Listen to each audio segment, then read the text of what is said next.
He said, Did I not tell thee that thou couldst not bear with me?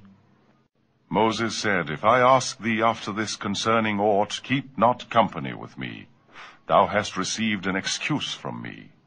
So they twain journeyed on, till when they came unto the folk of a certain township, they asked its folk for food, but they refused to make them guests.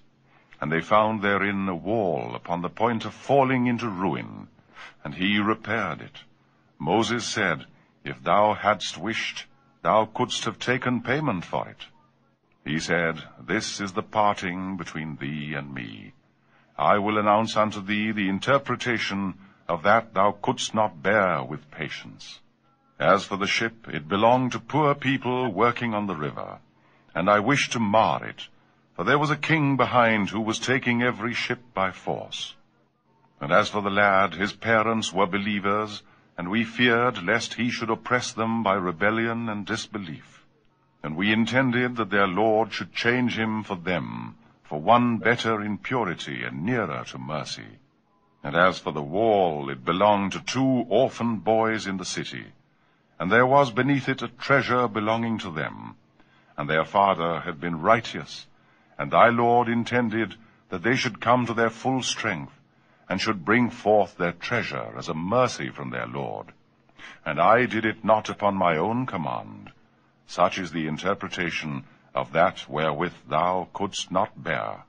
They will ask thee of Zulkarnain. Say, I shall recite unto you a remembrance of him.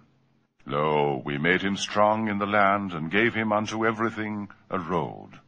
And he followed a road, till when he reached the setting place of the sun, he found it setting in a muddy spring, and found a people thereabout. We said, O Zulkarnain, either punish or show them kindness.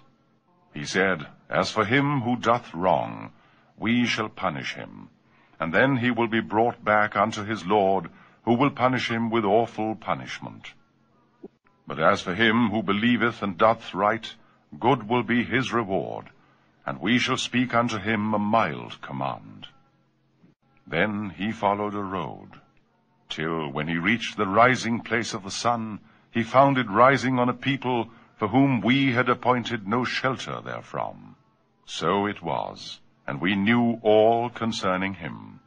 Then he followed a road, till when he came between the 2 mountains, he found upon their hither side a folk that scarce could understand a saying.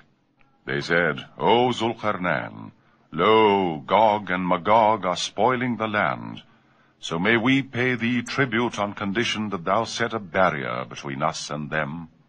He said, That wherein my Lord hath established me is better than your tribute. Do but help me with strength of men. I will set between you and them a bank. Give me pieces of iron, till when he had leveled up the gap between the cliffs, he said, Blow, till when he had made it a fire, he said, Bring me molten copper, and pour thereon. And Gog and Magog were not able to surmount, nor could they pierce it. He said, This is a mercy from my Lord, but when the promise of my Lord cometh to pass, he will lay it low, for the promise of my Lord is true. And on that day we shall let some of them surge against others, and the trumpet will be blown. Then we shall gather them together in one gathering. On that day we shall present hell to the disbelievers, plain to view, those whose eyes were hoodwinked from my reminder, and who could not bear to hear. Do the disbelievers reckon that they can choose my bondmen as protecting friends beside me? Lo, we have prepared hell as a welcome for the disbelievers. Say, shall we inform you who will be the greatest losers by their works? Those whose effort goeth astray in the life of the world, and yet they reckon that they do good work. Those are they who disbelieve in the revelations of their Lord, and in the meeting with him. Therefore their works are vain, and on the day of resurrection we assign no weight to them. That is their reward, hell, because they disbelieved and made a jest of our revelations and our messengers. Lo, those who believe and do good works, theirs are the gardens of paradise for welcome, wherein they will abide, with no desire to be removed from thence. Say, though the sea became ink for the words of my Lord, verily the sea would be used up before the words of my Lord were exhausted, even though we brought the like thereof to help. Say, I am only a mortal like you. My Lord inspireth in me that your God is only one God, and whoever hopeth for the meeting with his Lord, let him do righteous work, and make none sharer of the worship due unto his Lord. In the name of Allah, the Beneficent, the Merciful. Kaf, Ha, Ya, Ain, Sad. A mention of the mercy of thy Lord unto his servant Zechariah, when he cried unto his Lord a cry in secret, saying, My Lord, lo, the bones of me wax feeble, and my head is shining with grey hair, and I have never been unblessed in prayer to thee, my Lord.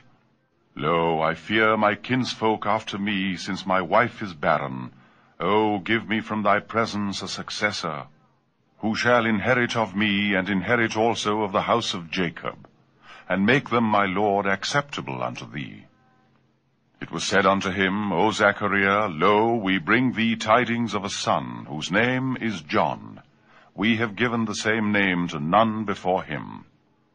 He said, My Lord, how can I have a son when my wife is barren, and I have reached infirm old age?